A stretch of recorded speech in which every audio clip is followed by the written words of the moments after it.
Gold, trusted gold buyers. మీరు తాకట్టు పెట్టిన బంగారాన్ని విడిపించి ఈ రోజు ఉన్న మార్కెట్ ధరకు కొనబడను. నమస్తే, వెల్కమ్ టు ఐ డ్రీమ్. నా పేరు వలి. ఢిల్లీలో హై టెన్షన్ వాతావరణం నెలకొంది. ఢిల్లీలో భద్రతా బలగాలు అడుగడుగున జల్లెడ పడుతున్నటువంటి పరిస్థితి. ఎందుకంటే ఢిల్లీకి బాంబు బెదిరింపులు వచ్చాయి. స్వాతంత్ర దినోత్సవానికి ఒక రోజు ముందు బాంబు బెదిరింపులు లేఖ రావటంతో భద్రతా బలగాలు మొత్తం కూడా ఒక్కసారిగా అలర్ట్ అయిపోయినటువంటి పరిస్థితి. ఖలిస్తాన్ పేరిట ఒక ఈమెయిల్ వచ్చింది. ఆ ఈమెయిల్లో చాలా స్పష్టంగా ఢిల్లీలో మేము బాంబులు పెడుతున్నాం, స్వాతంత్ర దినోత్సవం రోజే ఆగస్టు 15 రోజే మేము బాంబులు పెడుతున్నాం. ఆ బాంబులు ఢిల్లీ హైకోర్టు అలాగే ఇందిరాగాంధీ అంతర్జాతీయ విమానాశ్రయంతో పాటు ఇంకా ఢిల్లీలో చాలా ప్రాంతాల్లో ఈ బాంబులు అమలు చేశాం. ఏ క్షణమైనా సరే స్వాతంత్ర దినోత్సవం రోజున ఈ బాంబులు పేలిపోతాయని చెప్పి చాలా స్పష్టంగా ఖలిస్తాన్ పేరుతో ఒక లేఖ మెయిల్ చేయడం జరిగింది. ఇప్పుడు మొత్తం కూడా ఈ వార్త అందిన వెంటనే ఎక్కడికక్కడ భద్రతా బలగాలు పూర్తిగా ఢిల్లీ నలుమూలలు కూడా పూర్తిగా జల్లెడబడుతున్నటువంటి పరిస్థితి కనిపిస్తుంది. డాగ్ స్క్వాడ్ రంగంలోకి దిగింది. తర్వాత అక్కడ భద్రతా బలగాలు ఏవైతే ఈ మెటల్ డిటెక్టర్స్ ఉంటాయో, బాంబ్ స్క్వాడ్ బృందాలు ఉంటాయో, ఇవన్నీ కూడా ఎక్కడికక్కడ రద్దీ ప్రాంతాల్లో క్షుణ్ణంగా తనిఖీలు చేస్తున్నటువంటి పరిస్థితి. ఈ లేఖలో ఇంకొక ముఖ్యమైన విషయం వాళ్ళు ప్రస్తావించింది ఏంటి అంటే 2:11 సరిగ్గా మధ్యాహ్నం 2:11 ఢిల్లీ హైకోర్టు పేలిపోబోతోంది అని చెప్పి అందులో రాసుకొచ్చారు. అలాగే విమానాశ్రయంలో కూడా బాంబులు పెట్టామని చెప్పారు. దీంతోపాటు ఈ ఢిల్లీలో హైకోర్టులో బాంబు పేలిన తర్వాత 2:11 వరుసగా కింది కోర్టుల్లో కూడా బాంబులు పేలతాయని చెప్పి అందులో ఆ లేఖలో రాసుకుని వచ్చినటువంటి పరిస్థితి. ఈ పాటికే ఖలిస్తానీ వేర్పాటువాదులు ఢిల్లీకి చేరిపోయారు. వాళ్ళు పేల్చడానికి సిద్ధంగా ఉన్నారు. స్వాతంత్ర దినోత్సవ వేడుకలు ఇట్లా ముగుస్తాయో లేదో మొత్తం ఢిల్లీ మొత్తం కంపించే విధంగా బాంబులు పేలబోతున్నాయని చెప్పి వాళ్ళు రాసినటువంటి పరిస్థితి. గతంలో కూడా చాలాసార్లు ఇట్లా బెదిరింపు కాల్స్ రావడం కావచ్చు, బెదిరింపు ఈమెయిల్ ఐడీస్ రావడంతో మెయిల్స్ వచ్చినటువంటి సందర్భాలు కూడా మనం చూసాం. కానీ అప్పుడు ఉన్నపళంగా భద్రతా బలగాలు క్షుణ్ణంగా తనిఖీలు చేసి ఇవన్నీ కూడా ఆకతాయిల కాల్సు, బెదిరించడం కోసం మాత్రమే చేసేటటువంటి ఈ లేఖలు అని చెప్పి గతంలో రూఢి అయినటువంటి పరిస్థితి. అంత మాత్రం చేత దీన్ని తేలిగ్గా తీసుకోకూడదని చెప్పి ఉన్నతాధికారుల బృందం వెంటనే ఇంటెలిజెన్స్ అధికారులందరూ కూడా భద్రతా బలగాలకి ఇన్ఫర్మేషన్ ఇచ్చారు. అన్ని శాఖలకు ఇన్ఫర్మేషన్ వెళ్ళిపోయింది. వాళ్ళందరూ కూడా క్షేత్రస్థాయిలో ప్రతి అడుగడుగునా కూడా జల్లెడు పడుతున్నటువంటి పరిస్థితి.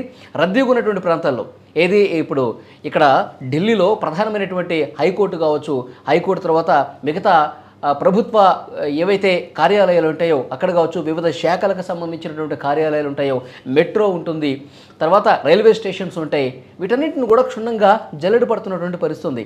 ఇంకా ఈ లేఖలో వాళ్ళు కొన్ని క్లియర్గా ఎక్కడెక్కడ పేలుస్తామో కూడా చెప్పారు. ఢిల్లీలో ప్రధానమైనటువంటి ప్రాంతాలు ఏవైతే ఉన్నాయో ఆ ప్రాంతాల పేర్లతో సహా ఆ లేఖలో మెన్షన్ చేసి స్వాతంత్ర దినోత్సవం రోజు మేము పేల్చబోతున్నామని చెప్పారు. ఆ పేర్లు కూడా ఒకసారి మీకు చదివినిపిస్తాను. జామ్నగర్ హౌస్ అంట, జండేవాలన్ బిల్డింగ్, తర్వాత సాకేత్ ఆఫీస్ అంట, డిస్ట్రిక్ట్ మ్యాజిస్ట్రేట్ ఆఫీస్ అంట, విమానాశ్రయం టెర్మినల్ 3 అంట, ఢిల్లీ మెట్రో, అలాగే అంబాలాకు వెళ్ళే రైళ్లు, ఇలా కొన్ని ప్రదేశాలను ఆ లెటర్లో మెన్షన్ చేస్తూ ఈ ప్రాంతాల్లో మేము పూర్తిగా పేల్చబోతున్నాం అని చెప్పారు. ఎందుకంటే ఇప్పుడు స్వాతంత్ర దినోత్సవం జరుగుతుంది కాబట్టి, ఆ ఉత్సవాలు జరుగుతున్నాయి కాబట్టి ఇప్పటికే కేంద్ర బలగాలన్నీ కూడా పూర్తిగా అలర్ట్ అయిపోయి ప్రతి చోట క్షుణ్ణంగా భద్రతా వ్యవస్థ అనేది చాలా పటిష్టంగానే ఉంది. కానీ ఇప్పుడు వీళ్ళు మెయిల్ పంపడంతో, ఈ ఖలిస్తానీ వేర్పాటువాదుల పేరుతో మెయిల్ రావడంతో ఇంకా క్షుణ్ణంగా, ఇంకా ఏమాత్రం ప్రతి అడుగు కూడా, ప్రతి ఇంచు కూడా జల్లెడు పడుతున్నటువంటి పరిస్థితి ప్రస్తుతం ఢిల్లీలో కనిపిస్తుంది. చాలామందిలో ఒక ఆందోళన అయితే కనిపిస్తుంది ఢిల్లీ వాసుల్లో, ఢిల్లీ పౌరుల్లో. ఈ లేఖ బయటికి రావడంతో బాంబు బెదిరింపులకు సంబంధించినటువంటి ఈమెయిల్ అనేది చేశారని చెప్పి వార్త బయటికి రావడంతో సాధారణ పౌరులు, సామాన్య ప్రజలు కొంత భయంతో ఉన్నారు, ఆందోళనతో ఉన్నారు. ఎందుకంటే గత సంవత్సరం మనం చూసాం, నవంబర్ 2025న ఢిల్లీలో కారు బాంబు పేలుడు చేశారు.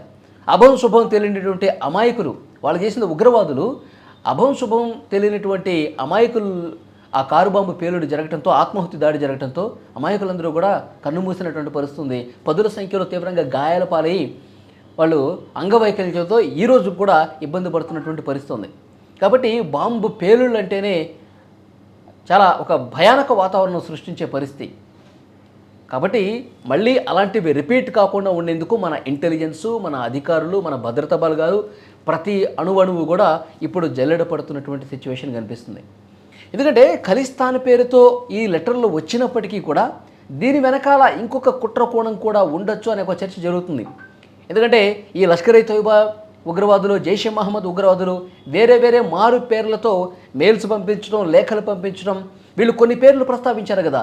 ఢిల్లీలో హైకోర్టు, ఇందిరాగాంధీ విమానాశ్రయంతో పాటు ఇప్పుడు నేను కొన్ని పేర్లు చదివాను కదా, మెయిన్ సెంటర్సు, అక్కడ బాంబు పేలుస్తున్నామని చెప్పి దృష్టంతా ఈ ప్రధాన ప్రాంతాల మీద పెట్టేసి వీళ్ళు ఇంకొక సిటీలో, ఇంకొక ప్రాంతంలో, ఢిల్లీకి దూరంగా ఉన్నటువంటి ఇంకొక ప్రాంతంలో బాంబు పేలుళ్ళు కూడా చేయొచ్చు అని ఒక అంచనా ఇంటెలిజెన్స్ కట్టింది. దృష్టి మరల్చి భద్రతా బలగాలన్నీ కూడా ఇక్కడే మోహరింపజేసి భద్రత లేనటువంటి ప్రాంతాల్లో బాంబు పేలుళ్ళు కూడా పాల్పడవచ్చు, ఇలాంటి కుట్ర కోణం కూడా ఉండొచ్చు, ఉగ్రవాద మూకలు ఈ రకంగానే ఆలోచించే అవకాశం ఉంది అన్నట్టు ఒక చర్చ కూడా బలంగా ఉంది. సో డెఫినెట్గా అధికారులు అన్ని కోణాల్లో ఆలోచన చేస్తారు కాబట్టి ప్రతి చోట కూడా, ప్రతి మెట్రో సిటీలో కూడా, ప్రతి మెట్రో సిటీ చూసుకుంటే అక్కడ రైల్వే స్టేషన్లు, బస్ స్టేషన్లు, అలాగే ఎక్కువ జనాలు గుమికూడేటువంటి రద్దీ ప్రాంతాలు ఏవైతే ఉంటాయో వాటన్నింటి దగ్గర కూడా భద్రతను కట్టుదిట్టం చేశారు. ప్రతి చోట కూడా క్షుణ్ణంగా తనిఖీలు చేస్తున్నటువంటి పరిస్థితి.